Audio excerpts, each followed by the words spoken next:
Alors, pour la partie A, on nous donne les programmes de calcul de Martin et de Perrine. Et pour la première question, le nombre de départ est-il 1? Justifie par des calculs.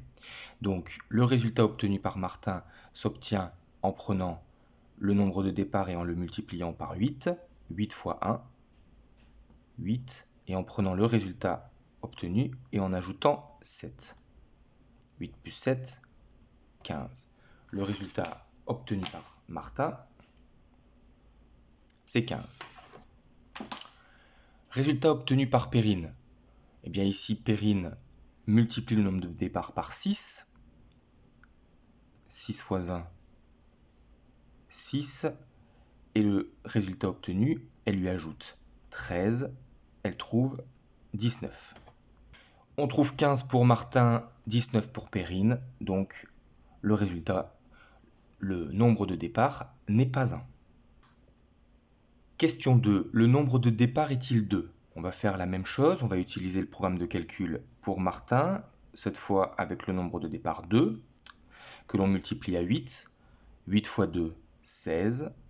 Et le résultat que l'on obtient, 16, on lui ajoute 7 et on obtient 23. Pour Perrine, même principe, le nombre de départ qui est 2 cette fois-ci, on le multiplie à 6, c'est-à-dire qu'on va obtenir 6 fois 2, 12. Et ce résultat obtenu, on lui ajoute 13 et on obtient 25. Ici, on n'obtient toujours pas le même résultat quand on utilise le nombre de départ 2. Martin obtient 23, Perrine 25, donc non, le nombre de départ n'est pas 2. Alors, on nous demande de continuer jusqu'à trouver le nombre solution. Alors, on peut remarquer qu'ici, quand on a utilisé le nombre 1, on a eu une différence entre les résultats obtenus de 4. Il y a une différence de 4 entre les résultats 15 et 19 trouvés par Martin et Perrine. Et quand on a utilisé le nombre 2 de départ, le nombre 2 comme nombre de départ, eh bien, la différence entre les résultats obtenus a diminué puisqu'elle n'était plus que de 2. Donc, au fur et à mesure qu'on avance dans le nombre de départ, 1, 2, on voit que la différence entre les résultats obtenus diminue. Donc, on peut imaginer, on peut supposer qu'en continuant, on va peut-être avoir des résultats de départ qui vont se rapprocher suffisamment jusqu'à être égaux. Donc ici, ça nous donne l'idée d'essayer avec le nombre de départ 3. Pour Martin, on prend le nombre de départ 3 que l'on va multiplier à 8. On va donc obtenir 8 fois 3, 24. Et ce résultat, on va lui ajouter 7. On va trouver 31. Pour Perrine, on prend le nombre de départ que l'on multiplie à 6. 6 fois 3, 18. Et le résultat obtenu, on va lui ajouter 13, puisque c'est son programme de calcul, et on obtient également 31. C'est bon, on voit que les résultats obtenus sont bien les mêmes, donc le nombre solution est 3. Pour la question 3, on nous donne le programme de calcul de Ninon. On a notre nombre de départ qui est multiplié par 3, 3 fois 3, 9. Et au résultat obtenu, on ajoute 30. On va trouver 39. Ici, 39 n'est pas égal à 31, donc non, ni non.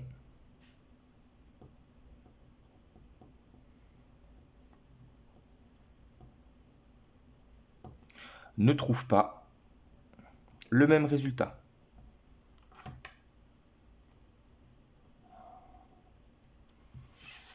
Pour la partie B, on commence par faire le tableau de D. Dans la première cellule,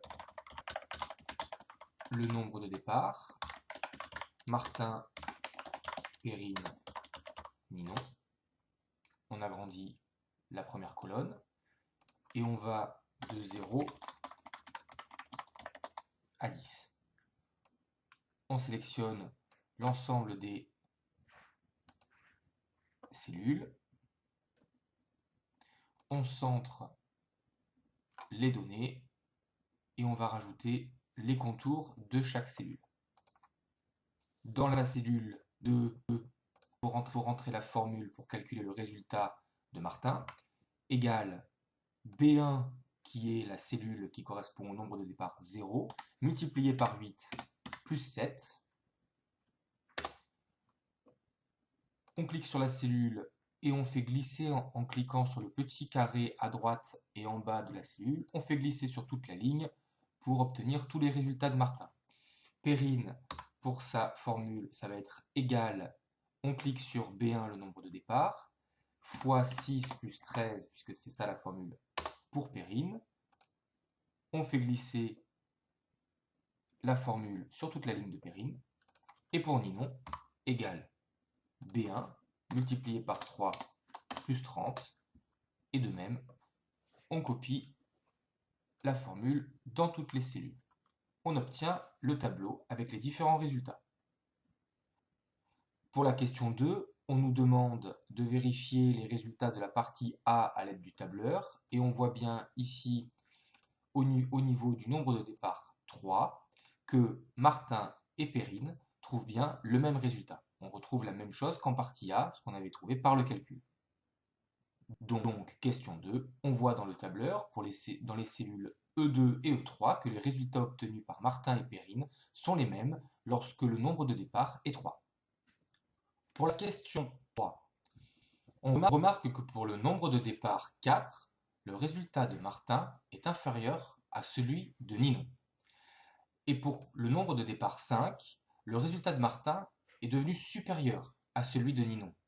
Donc avant 4, le résultat de Martin est plus petit que celui de Ninon. Et après, à partir de 5, il est plus grand que celui de Ninon.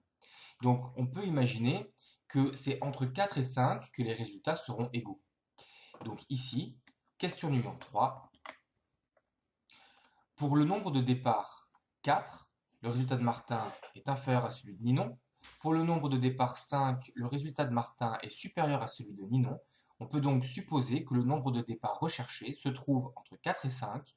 Pour la question numéro 4, qui est de trouver ce nombre solution, avec le tableur, on aimerait peut-être commencer à 4 et finir à 5 dans le tableau avec une précision plus grande. Donc partir de 4 et puis augmenter non pas de 1 à chaque fois, mais augmenter de 0,1.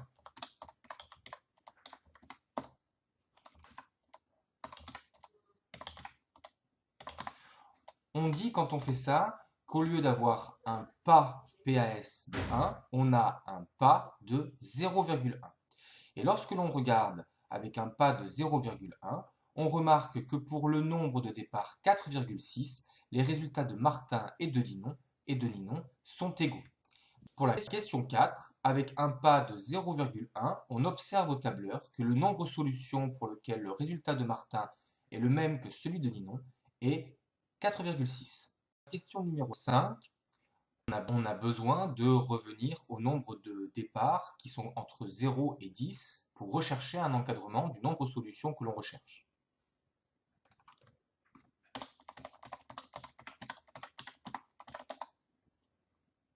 On voit ici que lorsque le nombre de départ est 5, le résultat de Perrine est inférieur à celui de Ninon.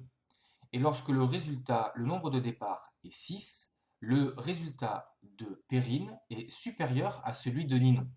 On suppose donc que le nombre de solutions recherchées, pour lequel les résultats de Perrine et de Ninon sont égaux, est compris entre 5 et 6.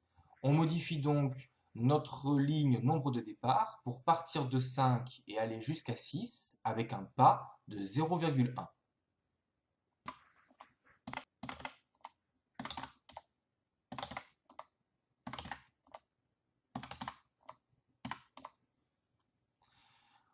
On voit maintenant que pour le nombre de départ 5,6, le résultat de Perrine est inférieur à celui de Ninon, et que pour 5,7, le résultat de Perrine est supérieur à celui de Ninon. Avec un même raisonnement, on peut donc supposer que le nombre de solutions recherchées est compris entre 5,6 et 5,7. On va donc modifier à nouveau la ligne nombre de départ pour partir de 5,6 et aller jusqu'à 5,7 avec cette fois un pas de 0,01.